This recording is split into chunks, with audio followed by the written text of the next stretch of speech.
Le traditionnel point sur le groupe Habib, des nouvelles de Rongier, d'Aïd Boutlal aussi, si c'est possible. Pour Abdelhamid et pour Glenn Kamara, c'est d'ores et déjà, on ne les aura pas sur le match de dimanche. Et quant à Valentin, on a encore 24 heures et une séance demain pour se donner les moyens de savoir s'il peut débuter ce match. Pas trop grave alors pour Valentin, même s'il il est en suspens pour ce week-end. À voir son évolution, encore une fois, sur les 24 heures qui vont arriver. Bon, c'est passé la semaine. Est-ce que vous avez avalé ce match à Nantes? Ouais, la beauté du football nous permet de très vite se remettre dedans et de très vite passer à une chose une fois qu'on a fait l'analyse de ce match-là. Même plus Ali, parce que la deuxième période quand même a laissé beaucoup de regrets, presque de l'incompréhension dans ce qui a pu vous arriver. Oui, mais on a fait une première mi-temps de très très haut niveau. Et quand on voit l'aspect technique, tout ce qu'on a développé tactiquement et ce qu'on a été capable de faire face à cette équipe, je ne veux pas juste me résumer à la deuxième mi-temps. On a analysé, on est passé, maintenant il faut être focus sur Lens. C'est une référence la première mi-temps à tes yeux. C'est une première Je mi-temps trouve référence que de ce début de techniquement, saison. dans ce qu'on a fait, dans le rythme de jeu, dans l'intensité qu'on leur a mis, je ne parlerai pas de référence, mais c'est une première mi-temps de haut niveau. Le décalage entre les deux mi-temps, enfin cette volonté de plus. Des faits de jeu, non, il y a des faits de jeu. On perd deux joueurs importants sur notre première mi-temps et qui nous dérèglent dans la symétrie qu'on avait posée, dans l'aspect de défendre. On a manqué d'intensité sur la deuxième mi-temps, donc c'est ce que je vous dis. Ça a été analysé, on a vu les problèmes qu'on avait rencontrés. Aujourd'hui, là où il faut se focus, c'est sur Lens. Nantes est derrière maintenant. Et ce qui doit nous animer, c'est d'être très bon contre Lens pour continuer à gagner au Roazhon Park. Bonjour Habib, sur le match contre Lens, justement, alors, au-delà du match directement, il y a aussi des retrouvailles quand même, mine de rien, particulières pour toi, avec Pierre Sage, avec lequel tu as été en collaboration il y a 3 ans au Red Star. Là, vous vous retrouvez pour la première fois par banc interposé. Est-ce que tu peux nous dire sur cette collaboration, sur vos rapports avec Pierre? Que des bonnes choses. On a vécu 1 an et demi très intense, on s'est découvert humainement, on s'est complété. C'est quelqu'un qui m'a beaucoup apporté dans ma structuration. C'est aussi quelqu'un qui, humainement, est quelqu'un d'exceptionnel, qui s'est construit tout seul, en passant par tous les échelons. Et je suis admiratif de ce qu'il fait aujourd'hui. Et ça sera un grand plaisir de le retrouver dimanche soir. Vous ressemblez, est-ce que tu considères que vous vous ressemblez? Non, on est différents. On est différents et c'est ce qui a fait la qualité de notre binôme. C'est-à-dire que je suis quelqu'un d'électrique, il est quelqu'un d'assez apaisé. Je suis un instinctif et il est quelqu'un qui a un petit peu plus de recul dans la réflexion et c'est pour ça que notre binôme a très très bien marché parce que je pense qu'on se complétait très très bien, que de toute façon notre avenir n'était pas fait pour continuer pour plein de raisons. Il avait à ce moment-là des ambitions de retrouver le très haut niveau au niveau de la formation et donc c'est pour ça qu'on n'a pas continué, mais la seule chose qui nous a manqué dans notre collaboration, c'est cette montée en Ligue 2 qu'on a malheureusement manqué à 2 points. On a été 20 minutes ensemble sur l'objectif à ce moment-là. Et le jour où on s'est quitté, c'était peut-être le seul regret qu'on avait de se quitter, de ne pas avoir vécu ce moment-là.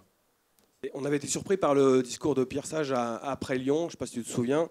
On lui avait posé la question, un média lui avait posé la question sur est-ce qu'il s'imagine redevenir adjoint d'Habib Beye. Il avait dit oui. Ouais, alors qu'il avait entraîné. C'est de l'amour et de la gentillesse. Comme je dirais qu'aujourd'hui, j'aurais aucun problème à être son adjoint. C'est parce qu'on s'aime beaucoup. Donc, comme on s'aime beaucoup humainement, on aura toujours tendance à dire des très très bonnes choses l'un sur l'autre. Mais dimanche, on sera opposés. Ça ne sera pas une opposition à Habib Beye Pierre Sage. Ça sera le Stade Rennais face au RC Lens et avec 2 entraîneurs qui voudront gagner. Et il sourit en dehors du terrain ou quoi? Oui, il sourit. Il est même très blagueur de temps en temps. Ce côté un petit peu... ouais, c'est pas du tout ce qu'il est, comme on dit, behind doors. C'est quelqu'un qui peut être très très ouvert et il l'est. C'est juste... aujourd'hui, il est humainement vrai. Et donc, ce que renvoie Pierre et l'authenticité qu'il renvoie, il n'y a pas de tricherie, il n'y a pas de façade. C'est ce qu'il est. Et donc, et c'est pour ça que je l'apprécie énormément. Est-ce que tu considères que vous ressemblez, que Lens et Rennes ont des similitudes, se ressemblent un peu dans l'approche ou pas du tout? Comment on peut comparer les deux équipes? Non, il y a peut-être des similitudes sur l'intensité. C'est une équipe qui met beaucoup d'intensité, qui met beaucoup de verticalité dans son jeu. Peut-être que là, on n'est pas aussi... verticale que cette équipe, mais par contre, je connais la conception du football de Pierre Sage et il a eu, je trouve, la qualité de s'adapter aussi au club dans lequel il est arrivé, avec ce qu'il a fait à Lyon est un petit peu différent de ce qu'il fait maintenant du côté de Lens. Là où on est similaire, c'est sur notre volonté de peut-être contrôler le jeu, avoir le ballon, même si je pense que son équipe est très verticale et qu'elle n'est pas forcément obstinée par cette possession, mais on ne l'est pas non plus. Donc non, ça va être une belle opposition de football, pas de style, mais de football. Tu disais que le foot faisait qu'on pouvait switcher rapidement d'un match à l'autre. Eux, ils arrivent après une victoire dans le derby qui les a peut-être boostés, alors que vous restez sur une deuxième mi-temps quand même un peu moyenne. Ça peut jouer sur les premières minutes d'un match ou pas? Non, je pense pas. Je pense qu'il y a eu beaucoup d'euphorie dans cette victoire-là, de leur côté, qui vont surfer sur cette euphorie et sur ce résultat qui est très positif pour eux dans un derby. Ils ont marqué 3 buts, mais j'ai aussi vu le match. Et ils ont concédé aussi beaucoup d'occasions. Il y a aussi quelques faits de jeu qui leur sont favorables. Quant à nous, je vous dis, il faut qu'on construise sur ce qu'il y a de positif. Je vous l'ai toujours dit, le négatif, on l'analyse, on travaille dessus, mais par contre, j'ai envie de retenir ce qu'on a été capable de faire en termes de domination dans un contexte qui n'était pas simple et dans un contexte qui va nous être favorable. Et le Roazhon Park doit devenir une place forte de notre championnat.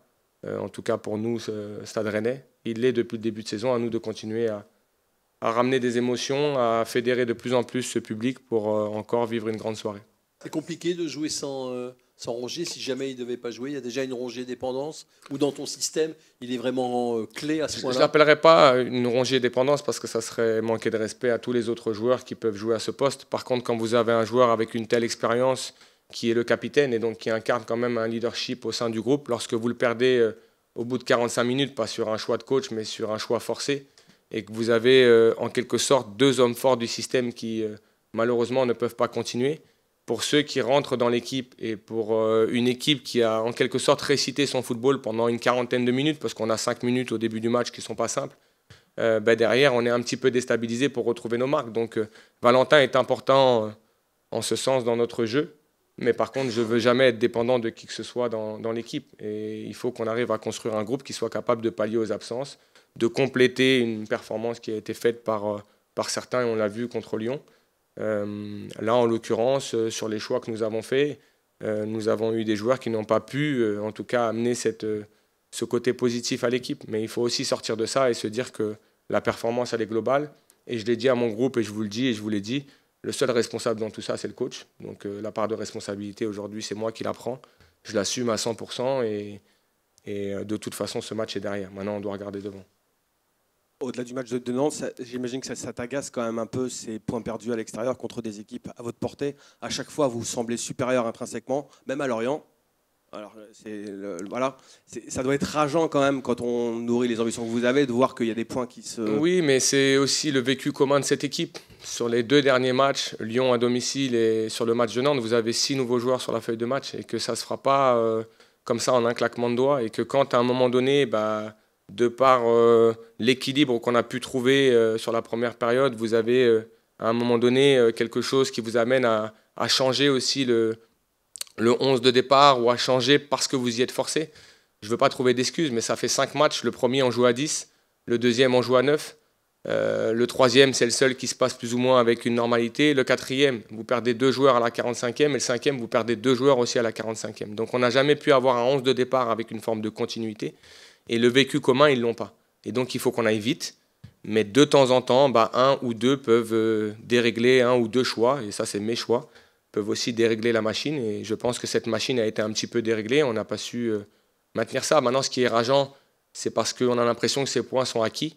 Et on sait que jusqu'à la 95e minute, aucun point n'est acquis. Et si je regarde notre championnat, les 8 points que nous avons sont 8 points où aujourd'hui on pourrait se dire il y en a peut-être 2 de moins sur la première journée parce que ça tourne en notre faveur. Là, malheureusement, ça ne tourne pas en notre faveur. Mais j'estime qu'on fait un championnat qui est cohérent au vu de ce qu'on a vécu et qu'il faut le bonifier sur ce match-là contre Lens à domicile. Si aujourd'hui on le bonifie, on sera dans ce qu'on veut faire et on sera très satisfait de ce début de saison. Et pour autant, je ne remets pas tout en question à cause du match nul de Nantes. Au-delà de... Donc, l'absence de Rongier va changer le capitanat aussi.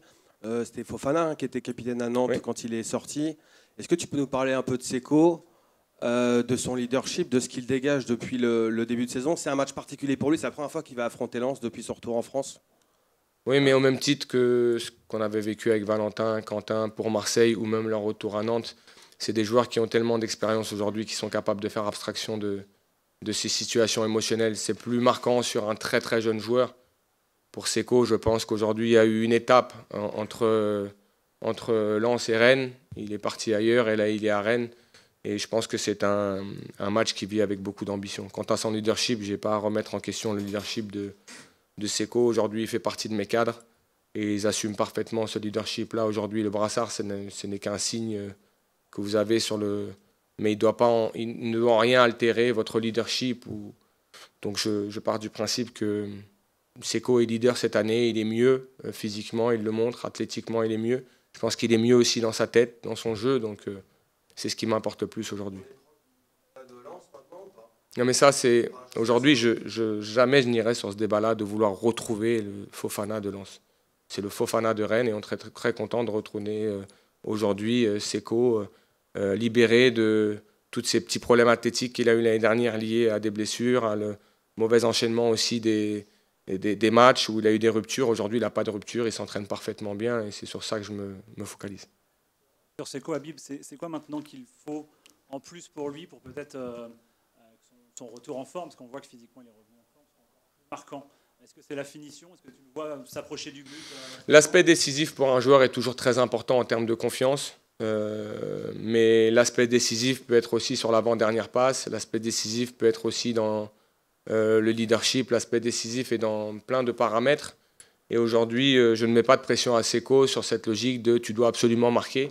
Ce but viendra, cette situation viendra. Il faut se rappeler aussi que contre Lyon, la passe pour Kader Maïté, ça vient aussi de Seko. Donc il est décisif en ce sens, en rentrant dans un match. J'espère qu'il vivra le bonheur de marquer parce que ça donne toujours beaucoup de confiance, mais je ne suis pas en train de le mettre sous pression chaque jour pour ça.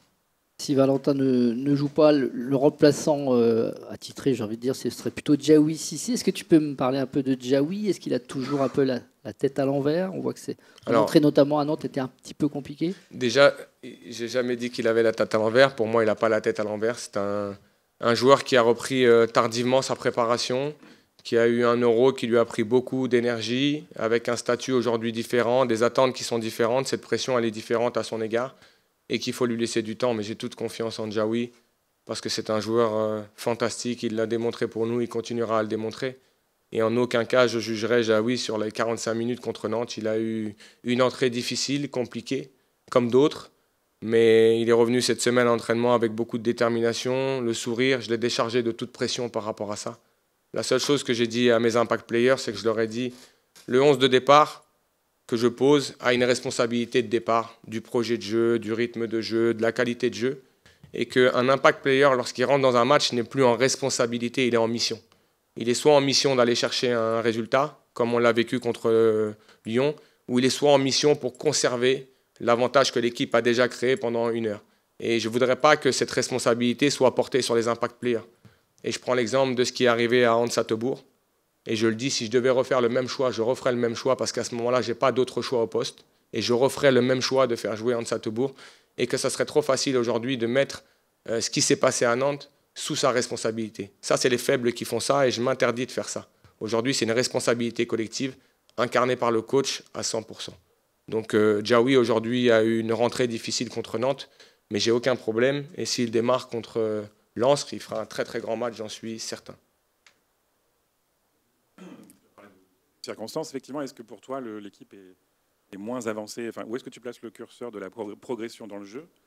Est-ce que l'équipe est moins avancée que ce que tu espérais, pardon, ou plus avancée, ou voilà, Non, à partir du moment où elle est capable de me démontrer la qualité de jeu qu'elle a démontrée à la journée 1 contre Marseille à 11 contre 11, mais également à 10 contre 11, et qu'elle est capable de me montrer à journée 5 contre Nantes cette première période, j'estime que le jeu de l'équipe progresse, la qualité du jeu de l'équipe, et en première mi-temps, à part 5 minutes, on est à mon sens un rouleau compresseur, on est injouable, et c'est pas de moi, j'ai parlé avec le staff de Nantes où ils nous disent en première mi-temps, on ne touche pas un ballon, il n'y a aucune équipe qui nous a fait ça à la Beaujoire depuis le début de saison, et pour autant il y a des équipes qui sont venues et qui les ont jouées, sauf qu'on a manqué de constance sur ce match-là à travers tous les petits faits dont je vous ai parlé.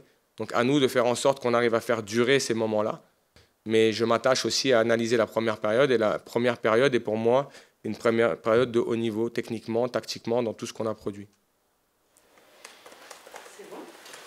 On dit un mot pour ta première, parce qu'on ne va pas compter celle de Lorient, mais ta première titularisation à Nantes. Tu as fait un bon match. Comment tu l'as ressenti, ton impression? Oui, déjà ça faisait plaisir d'être de retour. L'attente elle était un peu longue sur ces 2 matchs plus la trêve. Donc j'étais très content de pouvoir débuter avec toute l'équipe, tous les gars. Et pouvoir faire 90 minutes aussi, ça m'a fait plaisir parce que je ne les avais pas fait depuis, même en préparation, j'en ai pas fait beaucoup des 90 minutes. Donc ça m'a fait du bien.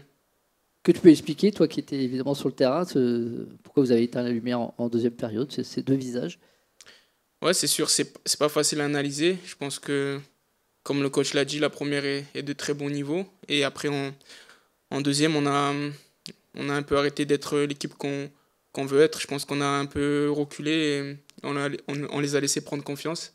Et avec la confiance, et ils étaient à domicile, le momentum, ils ont réussi à le prendre. Et malheureusement, on ne peut pas prendre ce match. On peut penser, vous marchez bien à domicile depuis le début de saison, contre des grosses équipes, moins contre des petites. J'ai envie de dire tout simplement que dimanche, c'est une grosse formation qui arrive, c'est à domicile, c'est un match pour vous. Comment tu le vois? En tout cas, en tant que footballeur, peu importe l'équipe contre laquelle on joue, on prend les matchs toujours avec le même état d'esprit, la même concentration. Donc pour moi, il n'y a pas de petite et grosse équipe. On veut toujours gagner les matchs. Malheureusement, des fois, ça ne se passe pas comme on le souhaite. Mais oui, en tout cas, à domicile, c'est sûr que depuis le début de saison, on performe. Et je pense que c'est aussi grâce au public. Moi, j'ai eu la chance enfin la chance, la malchance, mais de vivre un match au Roazhon Park dans les tribunes parce que j'étais suspendu. Et j'ai vu que le public poussait beaucoup et ça nous aide vachement. Comment tu juges ta prise de marque au milieu de terrain? Alors, pour l'instant, à Nantes, effectivement, c'est sur un milieu à 3 avec un 6 et puis toi et Seko en relayeur, des mecs qui se projettent. Comment tu juges un peu l'animation, enfin on va dire les réglages que vous avez tous les trois, enfin en tout cas toi au milieu de terrain? Oui, déjà, moi, c'est dans cette formation, on va dire, avec une pointe basse et de 8 que je préférais évoluer. Je pense que ça a plutôt bien marché, comme on a dit en première. Après, c'est sûr qu'il y a toujours des réglages à faire. Je suis arrivé un peu aussi en fin de mercato, on va dire, ça fait un mois que je suis là. Et donc, il y a toujours des réglages à faire. Mais je pense qu'avec la qualité qu'on a au milieu de terrain, que ce soit tout le monde, tous ceux que vous avez cités, que ce soit Seko, Val, Djaoui, moi, il y a vraiment de la grosse qualité. Donc, on va bien s'entendre. Est-ce que le coach te demande, est-ce que notamment sur l'apport offensif, on te souvient à Brest, hein, tu te sors comme une saison où tu as été décisif très souvent. Là, à Rennes, c'est ça le but, c'est que tu sois décisif aussi, au-delà de ton rôle de milieu, on va dire, ratisseur et qui récupère des ballons? Oui, je pense qu'il faut que je continue à faire ce que j'ai fait à Brest. Je suis un milieu plutôt polyvalent. Je peux récupérer pas mal de ballons, mais j'ai aussi beaucoup progressé sur la projection vers l'avant, en marquant des buts, en délivrant des passes décisives. Donc oui, c'est ce que je veux faire aussi à Rennes, être décisif. J'ai pas pu l'être sur le dernier match, mais j'espère que ça va venir. Comment tu vois ton rôle avec les deux de devant, que ce soit Le Paul ou Mbolo, si c'est eux qui démarrent? C'est quoi la relation que vous devez avoir? Une relation entre des milieux et des attaquants, non, mais avec leur positionnement, ça montre qu'on est beaucoup dans l'axe et on apporte cette supériorité, donc qu'on puisse combiner avec l'un et l'autre peut partir en profondeur, donc ça ouvre beaucoup de solutions pour nous les milieux de terrain et nous aussi faire des appels aussi quand ils amènent les défenseurs. Donc je pense qu'il y a une très bonne relation à faire, à encore mieux trouver et ça va faire mal quand on sera tous à 100%.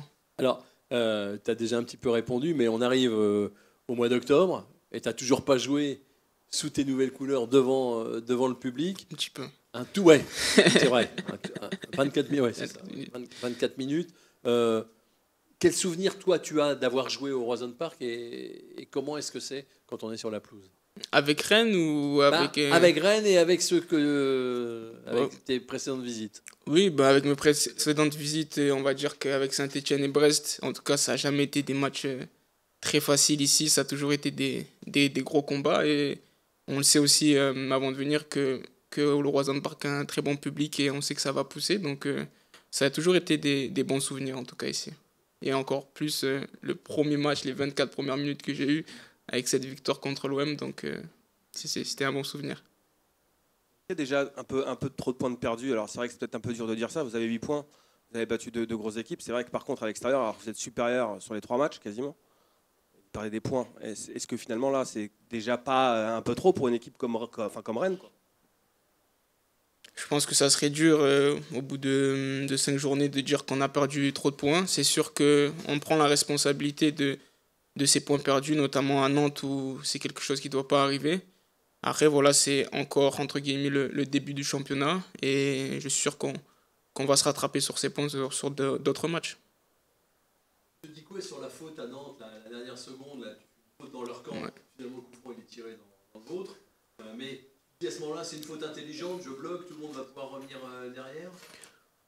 À la base, je veux pas forcément faire faute, je veux juste pas qu'il se retourne et qu'on se prenne une transition, donc j'essaie de l'empêcher d'aller vers l'avant, on se tire un peu le maillot, l'arbitre siffle, mais bon, c'est dans leur compte, donc c'est pas censé être une faute très dangereuse, mais voilà.